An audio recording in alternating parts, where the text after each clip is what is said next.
So I tried to make this video for this page earlier and people kept calling the house, and so I stopped. I'll review what I did so that you have that as instruction. So the minor 7 chord is 1 chord, 4 chord in minor. It can also be the dominant sometimes if you're not using the harmonic minor for the normal 5 chord. And then in the major key, it can be the 2, the 3, and the 6. And remember, we crossed that out and rewrote it because there's a typo there. So first we spell the chord, F, A flat, C, E flat. And then we remember it could be a 1 chord in minor, which so F and F, F minor. And then I'm just going to do the minors first to begin with for these ones, and then we'll do the majors. And then later down here at the bottom, we'll just go through and switch back and forth and hopefully show you what fluency looks like, okay? So then if this is the 4 chord, the subdominant, and this is scale degree 4, then C minor is the key that we're in because it would go C, D, E flat, and then F, right? And then it could be a dominant in B flat minor, okay? And here's something to remember, that in addition to B flat minor, there is an enharmonic equivalent scale, A sharp minor, which is the relative minor to C sharp major. So this is the correct answer. This is bonus points added, realizing that it's the same thing, okay? And then 2, 3, and 6 chord here, well, if F is 2, then E flat would be 1 for E flat major. And then D flat, if you just spell a major triad, D flat, F, A flat, right? That would be D flat major. And remember, there's also a C sharp major because 3 and 6 make relative major and minor. So, and harmonically, it could be the 3rd chord in a C sharp major key, right? Instead of E sharp major or E sharp minor chord. And then 6th chord, it could be the A flat major, okay? If you're not getting this down, what you need to do is you need to sort of strip away major and minor to begin with and just sort of go back and say, well, if this is 6, what's 1, right? So if F is 6, then 7 would be G and A something would be 1, right? That kind of thing. And then you can fine tune that and say, well, if I'm in the key of A, then it would be an F sharp. So I'm going to have to lower both of those by half step. So F natural is A flat major. Okay? And then I was in the middle of this one and somebody called again and I sort of quit the last video. So I'll just go over this again. A flat minor, A flat, C flat, E flat, G flat. Okay? I'm going to go through the minor ones first. It's 1 in A flat. There is also an enharmonic G sharp minor, right? There is such a scale and a key. And so those are the same. So it's an enharmonic equivalent. If A flat is the subdominant, right? Then E flat is the key that we're in, E flat minor. I had somebody ask if you can just do some tricks for this one, and yes, you can. Like 5 up is the same as 4 down, so you could think of it that way for the subdominant. Just if we do too many tricks like that, if we have tricks for everything, pretty soon it becomes cumbersome. But if that helps you for a single one, yeah. And don't forget, in addition to E flat minor, there is a D sharp minor. So that's the enharmonic spelling there. And then again, if this is the rare minor dominant, right? Then this is going to be a D flat, right? Now, is there such a thing as a D flat minor key? And the answer is probably not. I don't think so, right? But there is a C sharp minor, right? And so it's enharmonic, right? So you wouldn't see ever this chord spelled as a dominant chord in this key. It would be flipped to G sharp, but the sounds are there. They make the same, okay? All right, and then let's do the major ones. If A flat is 2, then we're in the key of G flat major, right? And remember that F sharp major is a thing too, so that's possible as well. And then if this is 3, well,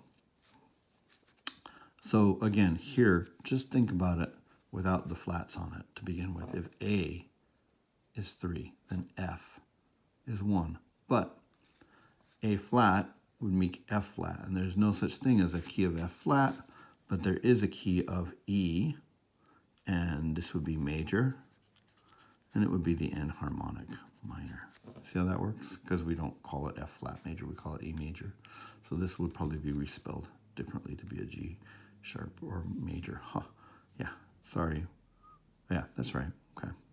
And then, again, not subdominant, but submediant. Okay. And then just think again, forget about the flats for a minute, right?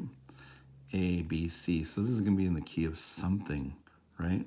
If we're in the key of C major, that's not going to work because C major has an A natural. So it's got to be C flat major, right?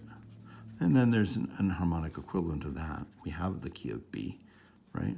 So major, sorry, and that'd be enharmonic right there. Okay, I'm going to do these last two, or three actually, just going straight through. I can't stand this pencil. We gotta sharpen it. Hold on a sec.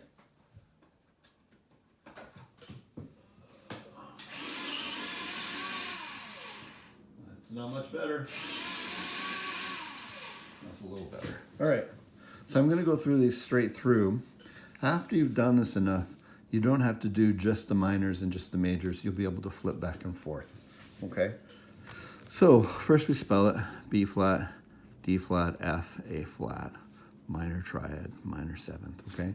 And now I'm just going to go through this. This is 1 in B flat minor, right? Okay? And there is an A sharp minor key. So that's the enharmonic equivalent right there. Okay? This is a 2-chord in major, so it will be the key of A flat major. There is no G sharp major. Okay? If this is a 3-chord, we're in the key of G flat major. Because think about this for a minute. G would go to B, so it's going to be B flat, so it's going to be G flat. And there is an F sharp major, which is your enharmonic equivalent right there, okay? And then this is 4 in minor, so this will be the key of F minor, okay? Because if you go up from F to the 4th scale degree, it will be a B or a B flat in this case. And then could be E flat minor, could be the rare dominant there. And there is a D sharp minor, right, which is sort of the same thing, so it'll sound the same. That's an enharmonic equivalent. And then not subdominant, submediant, definitely going to upgrade and update this page, fix that problem. Okay, so I'm sorry. And so this would be D flat major. And don't forget that we have a C sharp major key as well, which is the same thing, enharmonic. Okay? All right. G flat minor is G flat, B double flat, D flat, and F flat. That seems like a horrible chord. You can also think of this as F sharp minor. That's going to help when we do the enharmonic equivalents. Okay?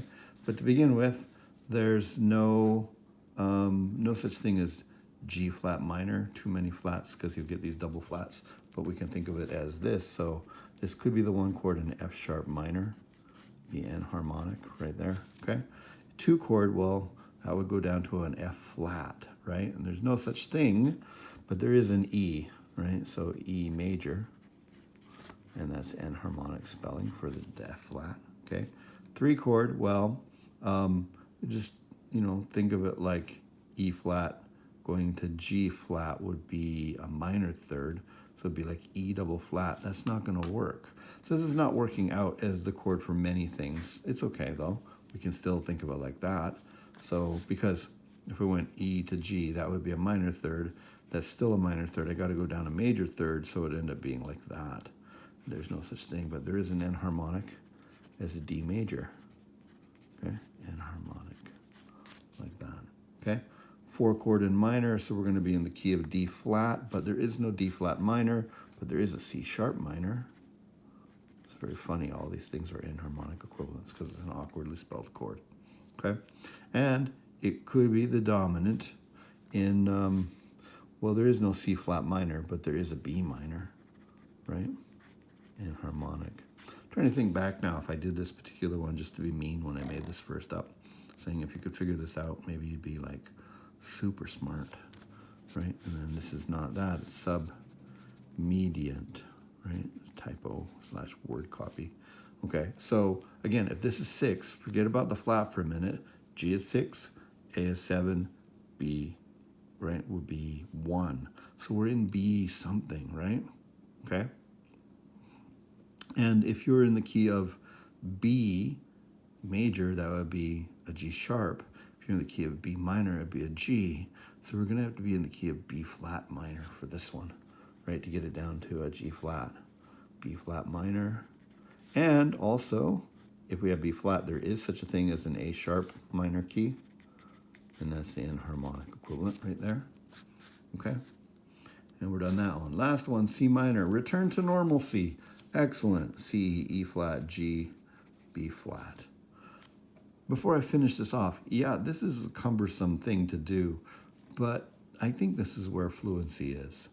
If you truly can spell your scales without thinking about them and really know what their function is on the 1, 2, 3, 4, 5, 6, 7 and subtonic 7 chords in major and minor, and then you can think about actual scales and combine those together, the notes and the intervals, that means you really know your basic theory in a usable way. And you know, that's where we're making an issue of this. Once you have this down through practice and repetition, you will see connections in music and anticipate things that people that don't see that or don't make those connections, even if they know how to do these individual things, they just won't be as quick at seeing and relating systems of music that interact with each other. All right, C is the 1 chord in C minor, okay? It's the 2 chord in B flat major, okay? It's the 3 chord in A flat major. There's no G sharp major, okay? It is the 4 chord in G minor, right? It is the rare 5 chord in F minor, and then sub-mediant again, okay? So again, just think about this for a minute. If this is 6, then that's 1, C, D, E, right? And these are in the key together, right? So E flat minor, and there is a D sharp minor, right? Enharm minor, enharmonic equivalent, right there, okay? By necessity, when you get to flip to a Canvas quiz on this, it can't be laid out quite the same, but it will still test the same kind of skills, so. All right, hope that's helpful. If it's making sense, but it's slow, that's completely normal, right? We need to do repetition of various aspects of all of these pages so that you gain fluency and so that the answers come more naturally to your brain, just like when you start a new piece of music, whether you're using hands or voice or something like that, or other parts of your body to play your instrument, you end up needing to do some things mechanically for a while, and then all of a sudden one day it becomes natural. So, okay.